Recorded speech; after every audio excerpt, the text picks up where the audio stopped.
Good afternoon, everyone. For those of you who do not know me, I am Mr. Weber, eighth grade social studies teacher here at our beloved Nexus Middle School and one of the advisors for our Student Government Association. I'd like the other two advisors to, just give a quick hello. Mr. Martinez, wave to the people. I can't see you, so I don't know if you're waving. Probably not because your camera's off. Okay. And everyone knows Miss Young, the best AP in the world. We can continue, Miss Young.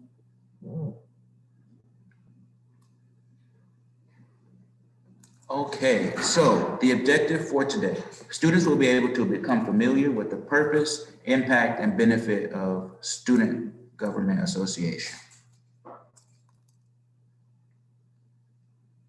So this is what our agenda is going to look like for this short meeting. 5 minutes for what is SGA, 5 minutes for the positions available, 5 minutes for expectations, and 5 minutes on how to join and the interest form. So what is SGA? So SGA is essentially, it stands for Student Government Association. It is made up of you, the students. You will be elected just like we did our mock election day where you voted on your policies. You're going to do the same thing for your SGA. You're going to elect those students. And those students who are elected, they're going to have the ability to create events, propose ideas to administration, and represent Nexus Middle School at special events.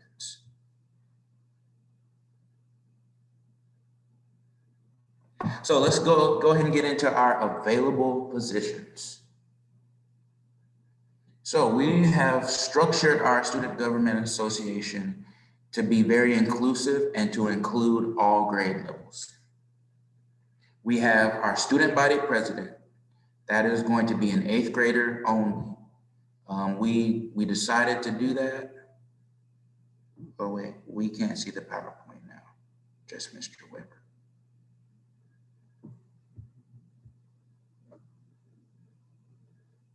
Hold on. Can we see it now, guys?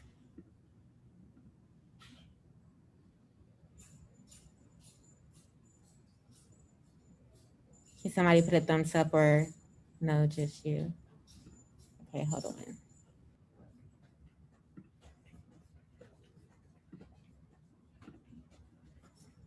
Are we good now?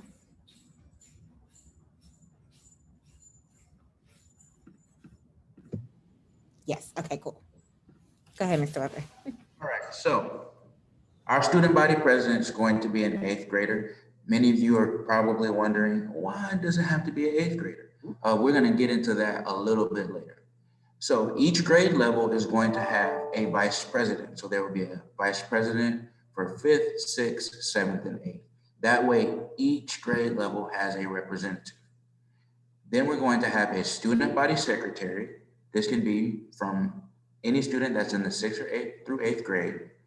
The student body treasurer can only come from 7th or 8th grade, and the student body historian will be 5th and 8th grade. A lot of you are probably trying to figure out why is it just these grade levels. We're going to get into those specifics in the next couple of slides. Okay, student body president, they must be in 8th grade. This is your role. You're going to oversee all SGA meetings. You're going to assign members to different committees that we will create. You will follow up with all your officers, which are your vice presidents from each grade level, as well as your secretary, treasurer, and historian. You will meet frequently with your SGA advisors to plan and discuss meetings and upcoming events on campus. You have to be a great role model because you're going to be essentially one of the faces of Nexus Middle School. You're also going to meet very frequently with administration, voicing the concerns of your students. You must have a 3.2 GPA. You're probably like, Mr. Weber, why do we have to have a 3.2? Because if you're a student leader, you have to lead in all aspects, including your grades. And I can't read that bottom one. It says, what does that say, Ms. Young? The student body president, if you're interested in running, you must be an in-person student starting in January. Ms. Young, can you just elaborate a little bit on why they have to be in person? Yes, so for this position in particular, you have to do a lot of things that's going to impact the students on campus and also those who are virtually. It will be best to have that impact when you are in person because you can best serve both platforms. You also would need to have frequent touch points with administration, with GOC. Also, you may represent the school in different areas. So we want this person to be someone who's in person. So they're able to do many more things for Nexus than you can do when you're virtually. So that's why this position must be an in-person student.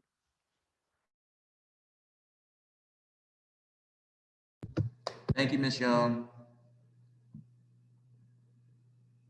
Okay, Mr. Martinez, could you come off of mute and read this slide if you can? Yes.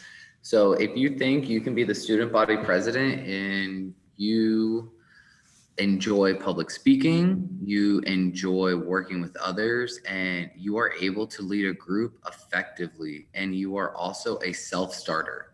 So these are some qualities of the student body president to be a good candidate for this position, especially that last one. You're a self-starter. You have the tenacity and just the will to kind of start things on your, like pretty much everything you start, you finish, right? So if you have these qualities and you're interested in being the vice president, then this might be a role for you. Thank you, Mr. Martinez. Ms. Young, we can keep moving. Okay, so our 8th grade vice president, you are going to work closely with the student body president. You will assume the role of student body president if the president is absent or can no longer do their duties. You're going to meet a lot with the student body president about upcoming events, campus activities, meetings, so on and so forth. The good thing about being 8th grade vice president, you also have the ability to meet with your grade level chair to discuss events and the concerns from the student and the staff. This person is going to essentially be the 8th grade representatives, and you must have a 3.0. And this person can be virtual or in person. 7th grade vice president, you're going to work very closely with your vice president council, which are all the vice presidents from each grade level. Okay, you're going to, just like the 8th grade vice president, you're going to meet frequently with your GLC to voice concerns. You're going to have frequent chats with your peers to figure out what their concerns are and how we can better improve their experience here at Nexus Middle School. This position can be virtual or in person, and you also must have a 3.0 GPA. 6th grade vice president, very similar to what the 7th grade vice president will do. You must have a 3.0 GPA, you can be virtual or in person, and you're just going to be that representative for your class.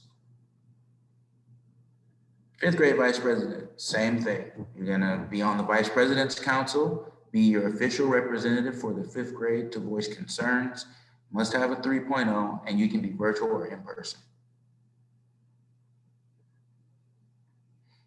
Mr. Martinez. All right, so if you are thinking about being the vice president for 8th, 7th, 6th, or 5th grade, you also enjoy public speaking. You definitely need to enjoy working with others, and you are a team player. And again, you're a self-starter. So if you have any of these qualities, then you could definitely be a potential candidate for the vice president role. And this is really awesome too, like Mr. Weber was saying, the vice president is from each grade level. So that way you can still participate and you're still heavily involved within all the different dynamics of the president. So you'll be in meetings and things like that. Right.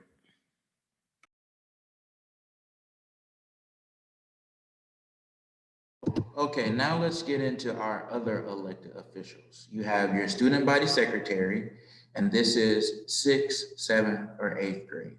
Ms. Young, do you mind coming off of mute and explaining why it's 6th, 7th, and 8th grade? Yes, so the student body secretary, we really want to make sure that you have solid corresponding skills when it comes to emails, writing out information, and even just being able to best converse with Ms. Freeman, the administration, your student body, etc. This is also a strong leadership role, and we want our fifth graders to have something to look towards to, so they can, when they get to sixth grade, they can say, I want to be the secretary. There are some things we want fifth graders to still get a handle of, especially because this is your first year in middle school. So this is why we want this position to specifically be for our 6th through 8th grade students. So again, it's only one person that'll be elected, but if you're a 6th grader, a 7th grader, or an 8th grader, you are eligible to apply for this position. Thank you, Ms. Young. So the student body secretary, what you would do, you're going to take notes during SGA meetings. Those notes are referred to, could be minutes or records. You're going to send out all of that stuff to the SGA officers and to the student body. So that way the student body is kept up to date with what you all talk about in your meetings. You're going to keep those records in a secure location, collect all mail from the front office for SGA, and reads the correspondence aloud during meetings. And you're going to work very closely with the historian to approve all flyers for student body communication. And you must have a 3.0, and you can be virtual or in person.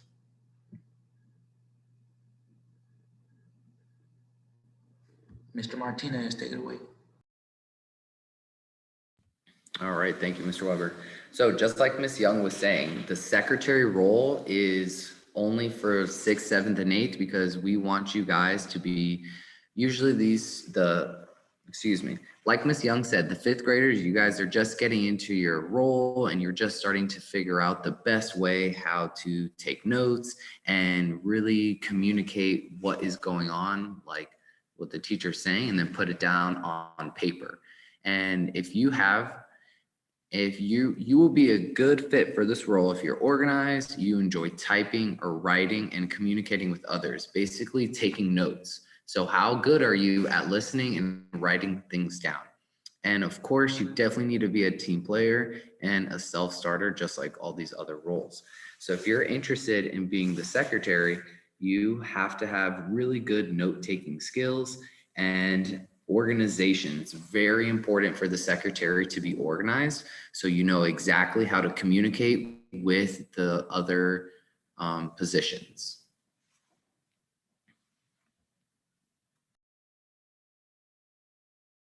Thank you, Mr. Martinez. Now we're going to talk about the student body treasurer. You must be in the 7th or 8th grade. Why? Because the treasurer is a huge responsibility, because you're going to be essentially in charge of the funds for SGA. And we got to make sure it's someone who's 7th or 8th grade who has good math skills that can add, subtract, multiply, divide, the whole nine. So what you're going to do as treasurer, you're going to keep all records of the SGA expenses and funds. You're going to submit a financial report to the SGA governing body during meetings. You're responsible for preparing the SGA budget, and you're going to oversee all SGA fundraisers. You must have a 3.0 GPA, but the caveat to that is you have to have at least an A or a B in your math course. Ms. Young, could you come off of mute and kind of explain that? Yes, so as Mr. Weber stated, the treasurer, you handle the money of the student body and fundraisers, and we want to make sure that you're able to effectively do all of the counting that needs to happen so we can have accurate records. So we want to make sure that you are someone who enjoys math and who is excelling in math as well, because we're going to depend on you to give us all the numbers when it comes to money for SGA. So this is why it's really important for us to see how you perform in math, because that's then going to show us how you perform if you're going to be our treasurer. Thank you, Ms. Young. And this person must be in person starting in January. That is because you're going to be dealing with money, and it's very hard to do that while you're virtual. We can go on, Ms. Young. Mr. Martinez. Yep. So just going to really emphasize this. You'd be a really good fit for this role if you are really good at math. And of course, you're organized. Just like Mr. Weber said, when you're on campus and you're dealing with money, you definitely need to be organized, because SGA, this position is in charge of all these different funds. So you're going to be dealing with a lot of money, and you're going to be dealing with different groups that will ask SGA for money. So it's super important that you're good at math, you know how to, like, add and subtract, of course, and then budget. That's another big role for this treasurer position, is how well can you budget money? And of course, you have to be organized, and you've got to be a team player and a self-starter. Those are some common themes if you're interested in SGA.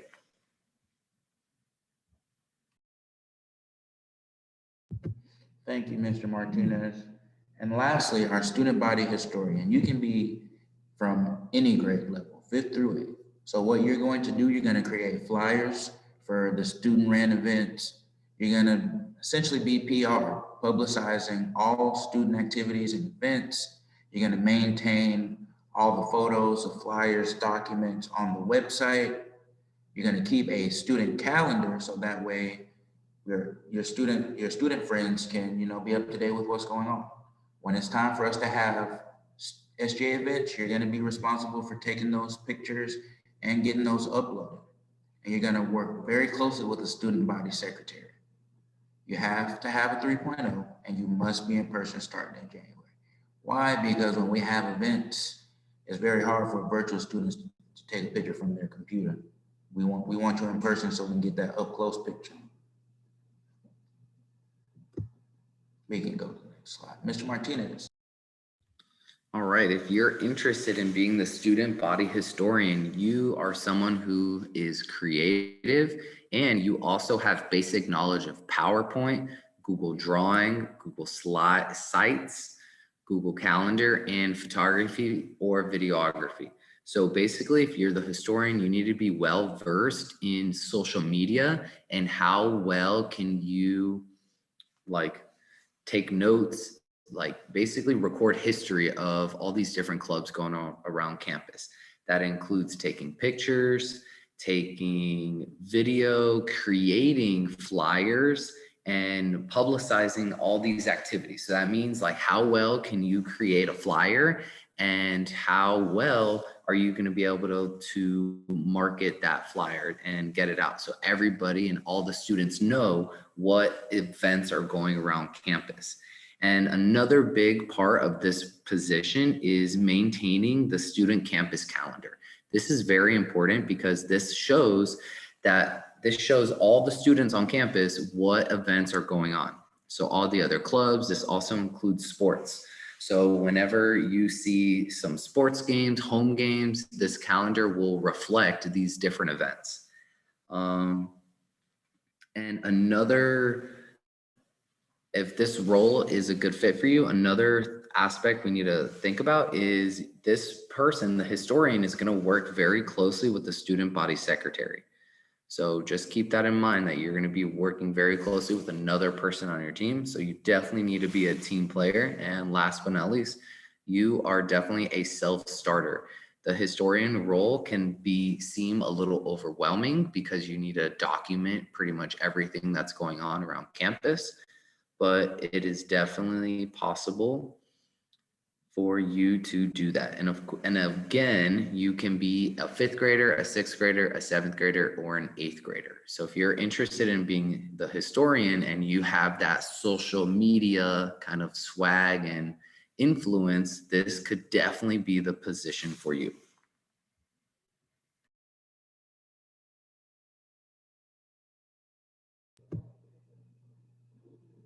Thank you. And then after elections, representatives will be nominated by each advisor. So let's get into the election timeline.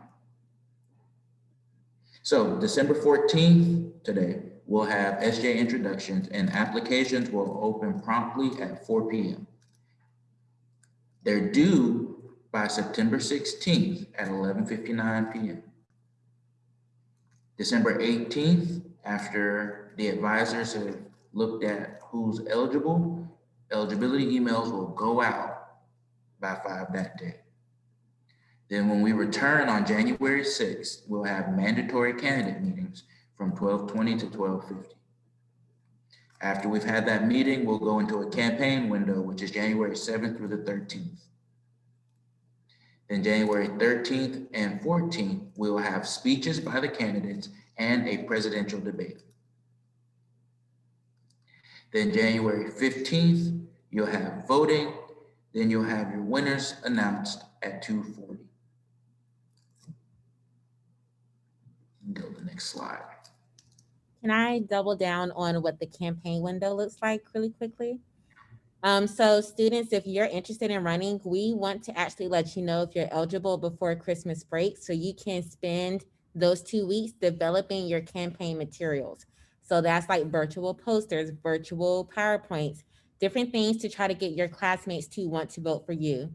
In that email, you're going to receive guidelines on what that needs to look like, but we're also going to have a meeting on the 6th to let you know, once again, the do's and don'ts. So campaigning will not start until the 7th, but you're able to start working for 2 weeks at home to create catchy slogans or catchy pictures to try to get your classmates to want to vote for you. And you cannot post anything until it's approved by the advisors. So that's why we need to have the meeting with you first on the 6th before the campaign window opens on the 7th. Thank you, Ms. Shelley.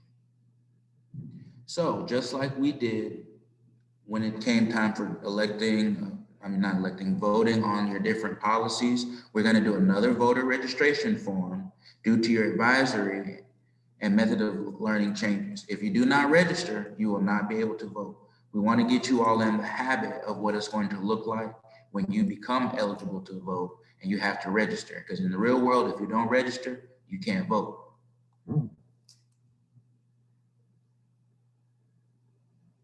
Are there any questions? And teachers, if students have questions in the room, you can type it in the chat for us and we'll answer the questions aloud.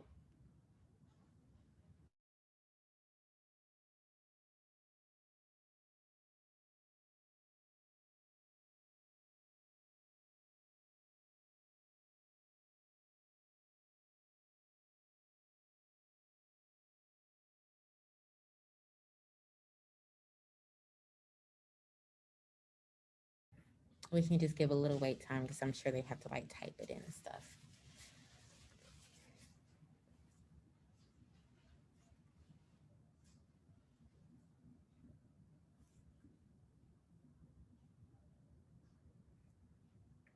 And then also if your group has no questions, you can type that in too.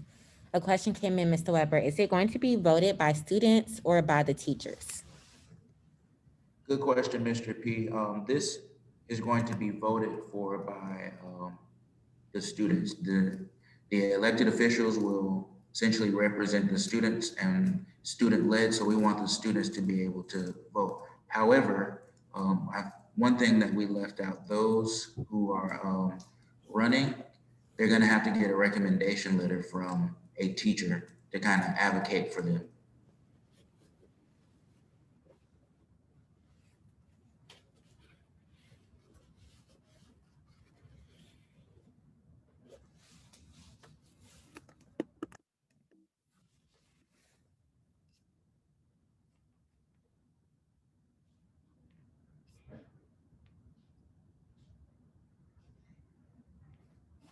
Or even teachers, if it's easier, you can come off mute too. But if there's no questions, you can even type in the chat to let us know.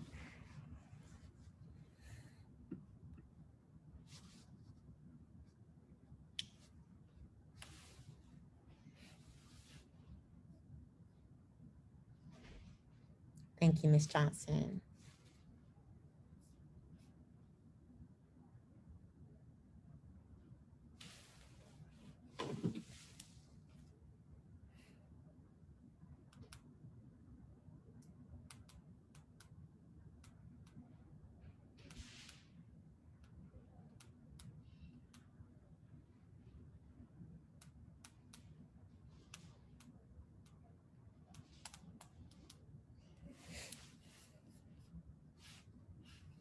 Got it.